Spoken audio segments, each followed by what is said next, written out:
அம்மாவும் நீரே எங்க அப்பாவும் நீரே, அம்மாவும் நீரே எங்க அப்பாவும் நீரே, பேர் சொல்லி அழைத்தீரே என்னை அள்ளி அணைத்தீரே, பேர் சொல்லி அழைத்தீரே என்னை அள்ளி அணைத்தீரே. இந்த உலகில் உம்மை தவிர எனக்கு எவரும் இல்லையே, இந்த உடலில் உயிரும் ஒட்டி இருப்பதும் உமது கிருபையே. Praise the Lord. கர்த்தருடைய பரிசுத்த நாமத்துக்கு ஸ்தோத்திரம். இந்த நாளில் கூட ஆண்டவராகிய இயேசு கிறிஸ்துவின் நாமத்தினாலே மீண்டுமாக உங்களை சந்திப்பதில் மிக்க மகிழ்ச்சி அடைகிறோம். கர்த்தர் பெரிய காரியங்களை செய்வராக. இந்த நாளில் கூட தேவனுடைய வார்த்தைக்கு நேராக கடந்து செல்லலாம். கர்த்தர் உங்களோடு கூட பேசுவாராக. ஆமென். ஆனந்த துதி ஒலி கேட்கும், அதில் ஆடல் பாடல் சத்தமும் தொனிக்கும்,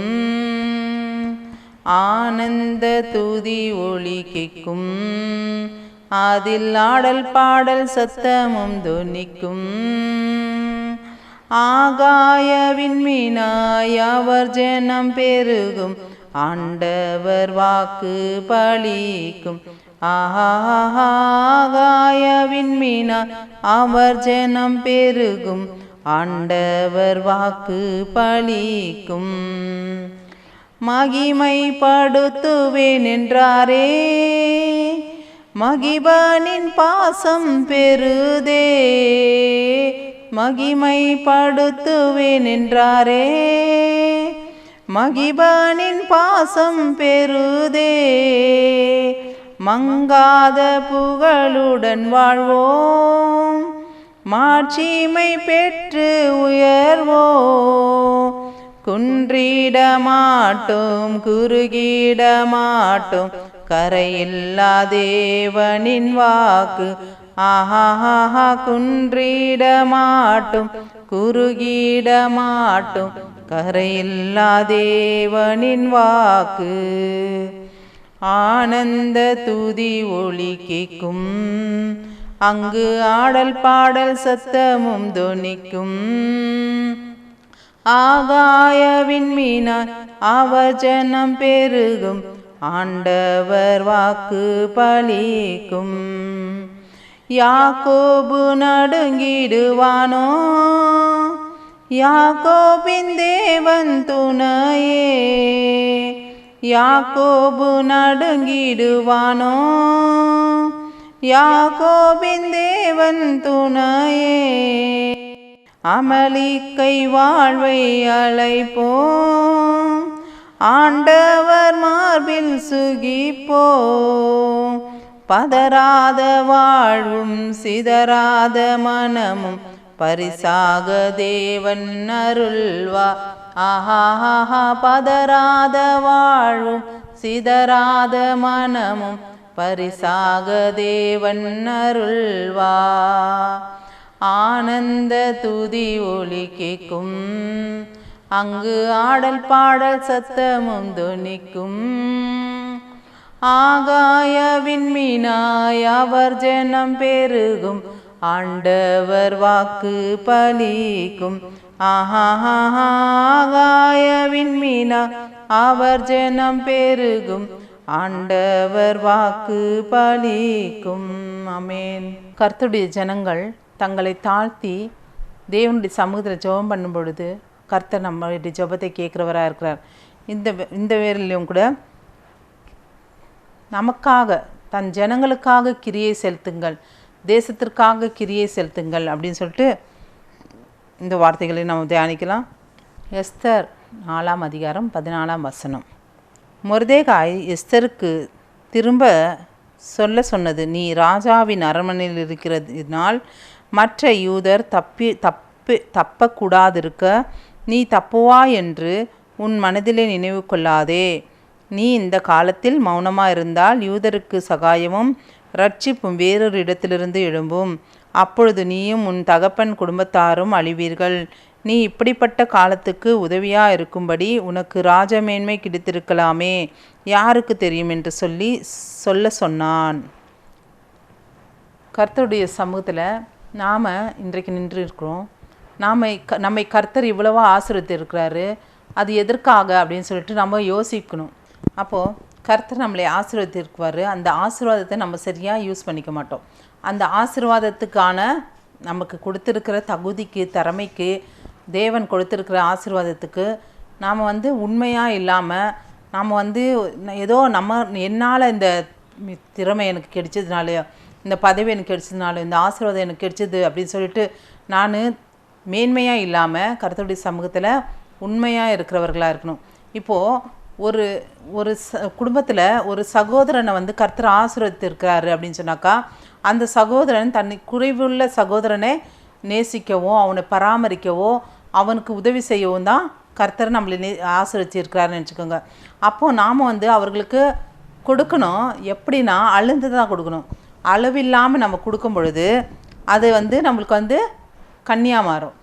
ஏன்னா நாம் வந்து ஆண்டவருடைய வார்த்தை சொல்லியிருக்குது, 2 அங்கிகள் இருந்தால் ஒரு அங்கி உனக்கு இருக்கும்போது இன்னொரு அங்கியை உன் சகோதரனுக்கு கொடு அப்படின்னு சொல்லிட்டு, உன்கிட்ட இருக்கிறதையே கொடுத்துடு அப்படின்னு சொல்ல. அதே போல் வந்து தேவன் வந்து நமக்கு வந்து நம்மளுடைய கிரியைகளை வந்து ஆசீர்வதிக்கிறார். நம்ம வந்து கிரியை செலுத்துகிறவர்களாக இருக்கணும் அப்படின்னு சொன்னாக்கா, நம்மளுடைய கிரியைகள் வந்து ஞானமாக இருக்கணும். அப்போது நம்மளுடைய கிரியைகளை வந்து கர்த்தரை மேன்மைப்படுத்தணும் அப்படின்னு சொன்னாக்கா, நமக்கு கர்த்தர் நம்மளை ஆசீர்வதித்திருக்கிற அந்த நாட்களில் நாம் வந்து கர்த்தருக்கு வந்து உண்மையாக இருக்கணும். கர்த்தர் சொல்கிற காரியங்களை செய்யணும். நமக்கு வந்து ஒரு நல்ல வசதியான வாழ்க்கை கொடுத்துருக்குறாருனாக்கா, நாம் வந்து குறைச்சல் உள்ளவர்களுக்கு உதவி செய்கிறவர்களாக இருக்கணும். நாம் வந்து எனக்கு தான் எல்லாமே கொடுத்தாரு, நான் யாருக்கும் தரமாட்டேன், எல்லாமே எனக்கு தான், நான் தான் அனுபவிச்சுக்கணும் அப்படின்னு சொல்லிட்டு இருக்கவும் கூடாது. அதே போல் கர்த்தர் கொடுத்தாரு, எல்லாத்தையும் நான் வந்து ஊதாரியாக செலவு பண்ணுவேன் அப்படியே இருக்கக்கூடாது. எல்லாத்துக்கும் ஒரு காரணம் இருக்கும். அந்த காரணத்துக்கு ஏற்றது போல் நம்ம உதவி செய்கிறதுக்கோ, இல்லை நம்ம சொந்த செலவுக்கோ, இல்லை நம்மளுடைய குடும்ப செலவுக்கோ, நம்ம தேவைகளுக்கோ நாம் வந்து அதை வந்து பிரயோஜனப்படுத்திக்கணும். ஆனால் சிலர் அப்படி இல்லை. நமக்கு கர்த்தர் ஏதோ கொடுத்துருக்குறாரு, என்னுடைய திறமையினால தான் கொடுத்தாரு, என்னுடைய ஞானத்தினால தான் கொடுத்தாரு, என்னுடைய நல்ல குணத்தினால தான் நான் நல்லவ, அதனால தான் எனக்கு இதெல்லாம் கொடுத்தாரு அப்படின்னு சொல்லிட்டு நம்ம சொல்லும் பொழுது அது வந்து கர்த்தருடைய நாமத்தை நம்ம அசட்டை பண்ணுறதா இருக்குது. கர்த்தருடைய செயலை நம்ம வந்து அசட்டை பண்ணுறவராக இருக்கிறோம். அதனால் கர்த்தர் நமக்கு கொடுத்துருக்கிற ஒவ்வொரு ஆசீர்வாதத்தையும் நம்ம ஆசீர்வாதமாக மாற்றி தரணும்னா அதுக்கு வந்து கர்த்தருடைய சித்தத்தின்படி செய்யணும். அதே போல் தான் எஸ்தருக்கு ராஜாத்தின்ற பட்டம் கிடைச்சதுனால மொர்தெகாய் இப்படி சொல்கிறாரு, நீ வந்து ராஜாத்தியாக இருக்கிற அப்படின்றதுனால நீயும் உன் குடும்பம் ரட்சிக்கப்படும் அப்படின்னு நீ நினச்சிக்காத. உன்னுடைய ஜனங்களெல்லாம் இங்கே வந்து சிதறடிக்கப்பட்டு இருக்கிறாங்கோ, நீ வந்து அங்கே இருக்கிறியா அப்படின்னு சொல்லிட்டு எஸ்தரை அவர் கடிந்து கொள்ளும் பொழுது, எஸ்தர் வந்து மனசு குத்தப்பட்டு, நானும் என் தாதிகளும் 3 நாள் அல்லும் பகலும் இரவும் பகலுமாக உபவாசம் இருப்போம், என் ஜனத்துக்காக, என் குடும்பத்திற்காக, என் பிள்ளைகளுக்காக, என் கணவருக்காக, என் பெற்றோருக்காக, என் தாய்க்காக, என் சகோதரிக்காக, என்னுடைய நண்பர்களுக்காக, என்னுடைய ஜனங்களுக்காக, நான் வசிக்கின்ற இந்த தெருவுக்காக, ஊருக்காக அப்படின்னு சொல்லிட்டு நம்ம உபவாசப்பட்டு இந்த ஜனங்களுக்காக ஜெபிக்கும் பொழுது, நம்மளுடைய சபைக்காக, நம்ம போதகர்களுக்காக அப்படின்னு சொல்லிட்டு நம்ம ஜெபிக்கணும். ஒவ்வொரு காரியத்துக்காக நம்ம உபவாசம் போட்டு நம்ம ஜெபிக்கும் பொழுது கர்த்தர் அதை கேட்குற தேவனாக இருக்கிறார். அல்லேலூயா. நாம் வந்து கர்த்தருடைய சமூகத்தில் அமர்ந்திருந்து ஜெபிக்கும் பொழுது கர்த்தர் அந்த காரியங்களை நமக்கு வாய்க்க செய்வார். நமக்கு வருகிற பிரச்சனைகள், நம்ம ஜனங்களுக்கு வருகிற பிரச்சனைகள், ஊழியத்துக்கு வருகிற பிரச்சனைகள் எல்லாவற்றையும் மாற்றி போட தேவன் வல்லமையாக இருக்கிறார். அதே போல் தான் எஸ்தர் ராஜாத்தையும் அந்த நாட்களில் அவங்க உபாசித்து ஜெபிக்கும் பொழுது ராஜாவுக்கு விருந்து பண்ணி ராஜாவிடத்தில் பேசி இந்த காரியங்களை செய்யும்படிக்கு தேவன் எஸ்தருக்கு ஞானத்தை கொடுத்துருக்கிறாரு. அதனால் கர்த்தர் நமக்கு கொடுத்துருக்கிற மேன்மையை நம்ம அற்பமாக எண்ணக்கூடாது. இது வந்து கிரியை செலுத்துறது, நம்மளுடைய கையின் கிரியைகள் அல்லது நம்மளுடைய வாழ்க்கையில் கிரியை செலுத்துகின்றவர்களாக நாம் இருக்கணும் அப்படின்னு சொன்னாக்கா, நம்மளுடைய வாழ்க்கையில் நாம் வந்து எதை செய்கின்றோம், மற்றவர்களுக்கு உதவியாக நாம் எதை செய்கிறோம், நம்மளுடைய நாட்டுக்கு உதவியாக எதை செய்கிறோம், நம்மளுடைய சபைக்கு, நம்மளுடைய வீட்டுக்கு, நம்மளுடைய குடும்பத்துக்கு, சொந்த சரீரத்துக்கு, சொந்த ஆத்மாவுக்கு என்ன செய்கிறோம் அப்படின்றத நம்ம இந்த இதில் பார்த்துட்டு இருக்கிறோம். மார்க் 1:35 அவர் அதிகாலையில் இருட்டோடு எழுந்து புறப்பட்டு வனாந்தரமான ஓரிடத்திற்கு போய் அங்கே ஜெபம் பண்ணினார். அப்போ வந்து வனாந்தரமான ஒரு இடத்துல ஆண்டவர் தனிமையாக போய் ஜெபம் பண்ணுறாரு. அதே போல் நாமளும் தனிமையாக இருந்து ஜெபிக்கணும். நம்ம வந்து சபைகளில் கூடி இருந்து ஜெபிக்கிறோம், அது நல்லது தான். எல்லாருமே சபையில் எல்லாம் உபவாச ஜெபம் அது இதுன்னு எல்லாம் வச்சு நம்ம எல்லாருமே கூடி இருந்து ஜெபிக்கிறோம்.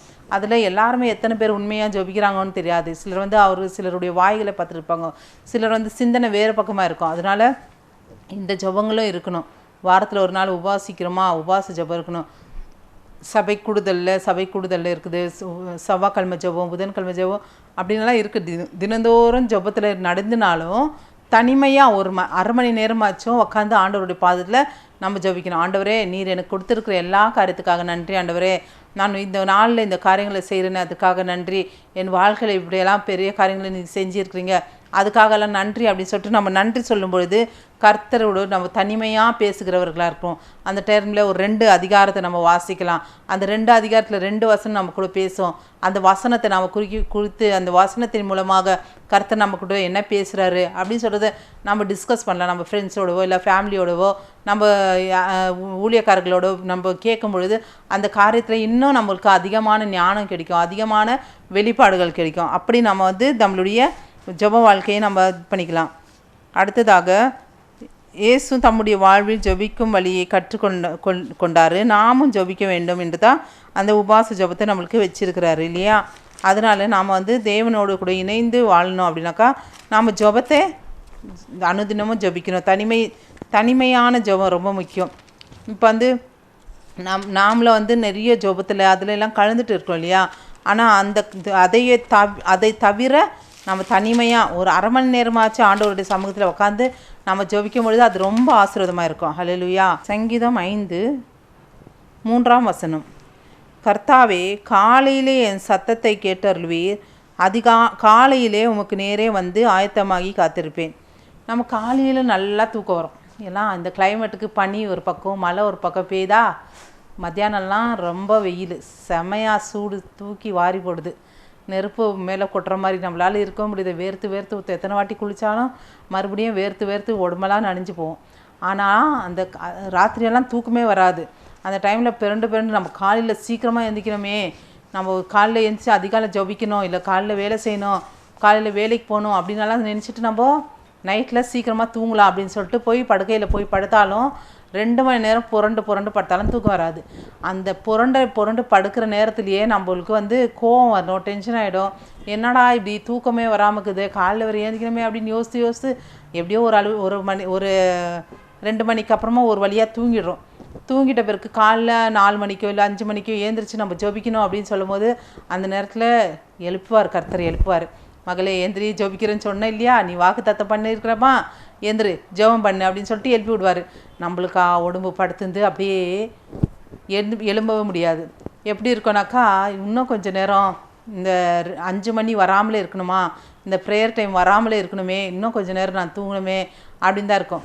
ஆனால் பக்கத்தில் இருக்கிறவங்க என்னுடைய ஹஸ்பண்ட் வந்து 3 எழுந்திரிச்சு ஜெபிப்பார். அவர் 3 மணிக்கெல்லாம் எழுந்திரிச்சு ஜெபிக்கும் போது அந்த சத்தம் என் காதில் விழுந்து எழுப்பிட்டே இருக்கும். எழுப்போ நான் அவருடைய சத்தம், அந்த ஜெபிக்கிற சத்தம் வந்து என்னை வந்து அடிக்கும். அவரு தேசத்துக்காக ஜெபிக்கிறாரு, நீ தூங்குறியா அப்படின்ட்டு என்னுடைய இருதயத்தை வந்து அப்படியே கிழிக்கிற மாதிரி இருக்கும். அப்போ வந்து எனக்கு வந்து ஒரு பயம் வரும். ஆண்டவரே, என்னுடைய கணவர் ஜெபிச்சிருக்கிறார், நான் தூங்குறேனே அப்படின்னு சொல்லிட்டு நானும் எழுந்து போய் முகத்தெல்லாம் கழுவின்னு வந்து அப்படியே ஒரு ஹாலில் வாக் பண்ணிக்கினே ஜெபம் பண்ணுவேன்.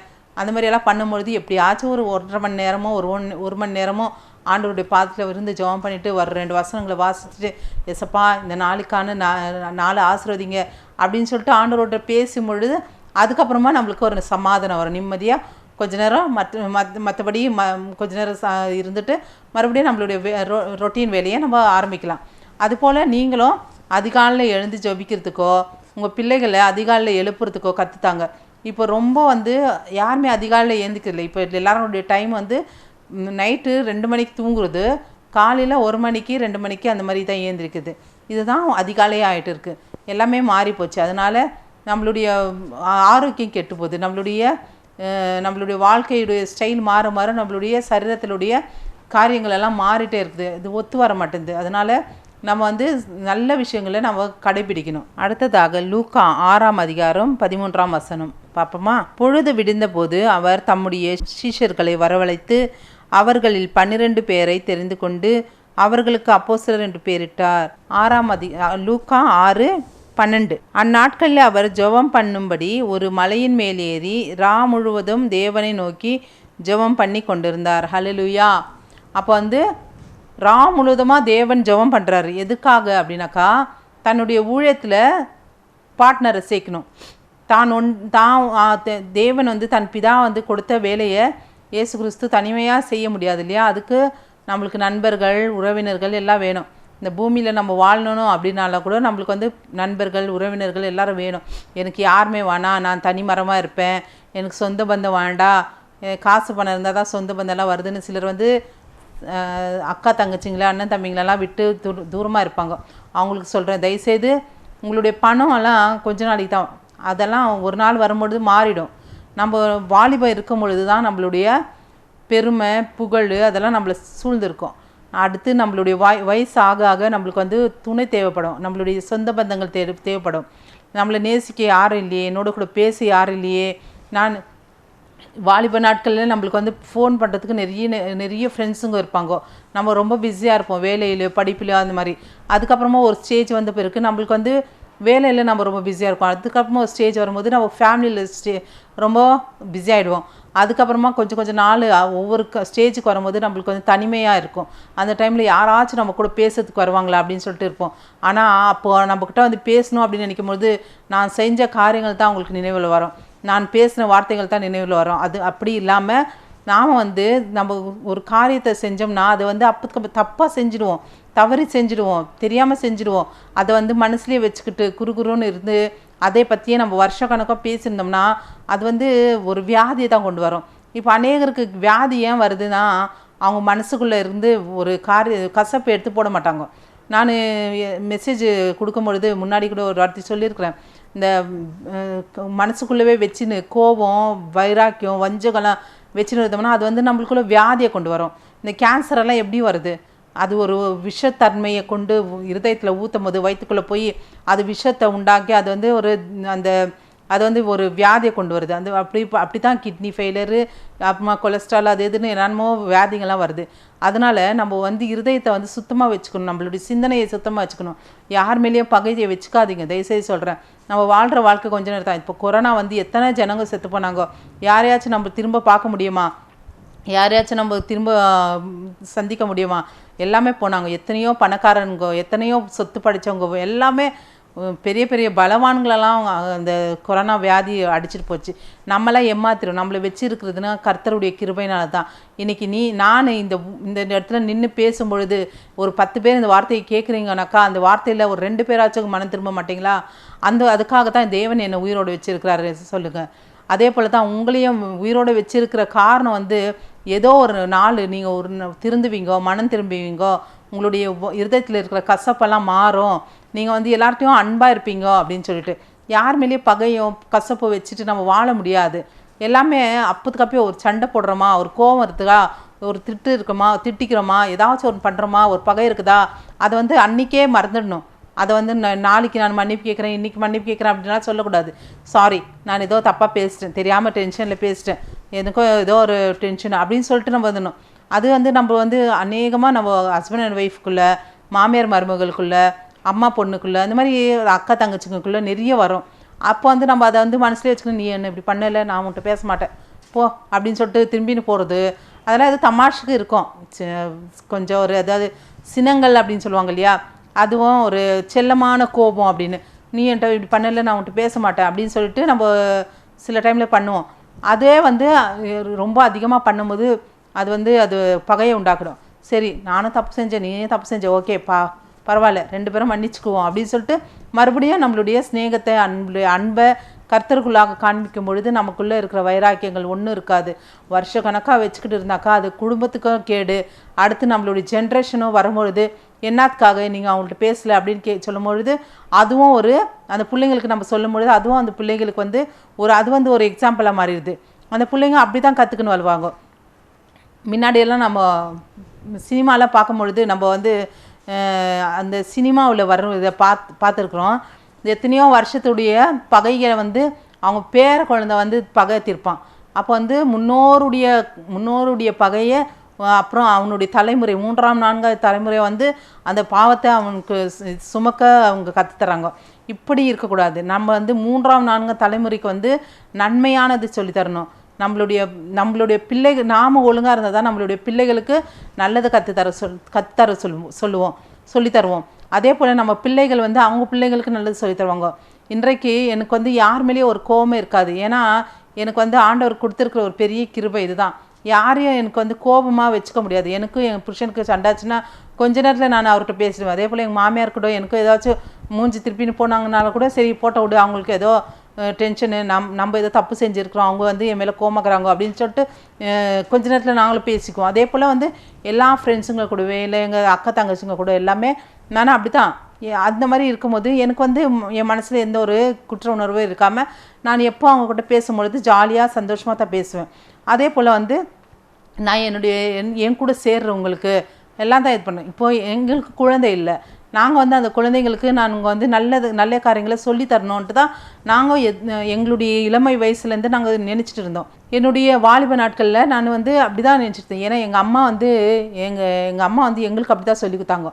எங்கள் அம்மாவுக்கு வந்து அவங்க சொந்தக்காரங்க கூட அவங்களோட எங்கள் அம்மாவுடைய ஃபேமிலியில் இருக்கிறவங்க கூட யாரும் எங்கள் அம்மாவை பற்றி தப்பாக பேசவோ இல்லை சண்டை போடவோ அப்படியெல்லாம் இதுதான் இருந்துச்சுன்னா அவங்கக்கிட்ட வந்து எங்களெல்லாம் பேசாமல் இரு அப்படின்னலாம் சொல்லவே மாட்டாங்க. அவங்கள்ட்ட போய் நீ பேசுமா பரவாயில்ல, அவங்க வந்து என்கிட்ட பேசும்போது நாங்களும் நல்லா சந்தோஷமாக பேசுவோம். ஆனால் எங்கள் அம்மாவும் 2-3 நாளில் அவங்க பேசிக்குவாங்க. அப்போது நாம் வந்து அவங்க 2-3 நாளில் பேசிக்கும் போது நம்ம அதுக்கு முன்னாடி ஒரு 2-3 நாள் பேசாமல் இருந்தோமே, அப்போ அம்மா பேசிக்கின்ற பிறகு நம்ம போய் பேசினாக்கா நம்மளுக்கு வருத்தமாக இருக்கும்ல, நீ வந்து அன்றைக்கி நான் பேசும்போது நீ பேசலையே அப்படின்னு சொல்லிட்டு அவங்க சொல்லுவாங்க. அதெல்லாம் ஒரு தவறான காரியம் இல்லையா? ஆனால் நம்ம வந்து என்ன பண்ணணும்னா எங்கள் அம்மா அப்பா என்னத்தை செய்வாங்க, எங்கள் அப்பா அம்மாவுக்கும் அவங்க பெரியவங்கக்கிட்ட ஏதாவது சண்டை இருந்துச்சுன்னா அவங்க பார்த்துட்டு சைலண்ட்டாக போயிடுவாங்க. எங்களை பார்த்துட்டு அவங்க பேசுவாங்க, நாங்களும் அவங்கள பார்த்து பேசுவோம். ஏன்னா நாங்கள் டெய்லி பேசிகிட்டு இருந்துச்சு நாங்கள் அவங்கள மாமா அத்தை பெரியப்பா பெரியம்மா சொல்லிட்டு நாங்கள் பேசுவோம். இதை பெரியவங்களுக்கு ஏதோ ஒரு பிரச்சனை வந்திருக்கு, அவங்க பேசாமல் இருந்தாங்க, அதனால நாங்கள் பேசாமல் இருக்க முடியாது, அதனால நாங்கள் பேசுவோம். கொஞ்ச நாள் கழித்து அவங்களும் பெரியவங்களும் பேசிடுவாங்க, அவ்வளோதான். ஆனால் இப்போது சில நாட்களாக சில காரியங்கள் இருக்குது, பெரியவங்களுக்குள்ளே சண்டாச்சுன்னா பிள்ளைங்க பேச மாட்டாங்க, பிள்ளைங்கள பார்க்க விட மாட்டாங்க, பிள்ளைங்க மாமியார்கிட்ட குழந்தைய கொடுக்க மாட்டாங்க, மருமக வந்து மாமியார்கிட்ட சரியாக பேச மாட்டாங்க. அப்படியெல்லாம் தவறான காரியங்களை சொல்லி தராங்க. இதெல்லாம் தவறான உபதேசம், குடும்பத்தில் கஷ்டத்தையும் வேதனையை கொண்டு வர்றது. அதனால் தயவுசெய்து இப்படிலாம் செய்யாதீங்க. அதே போல் லூக்கா 6:13-14 ஆண்டவர் இப்படி சொல்லியிருக்கிறாரு, ஜெபம் பண்ணுங்கள் அப்படின்னு சொல்லிட்டு.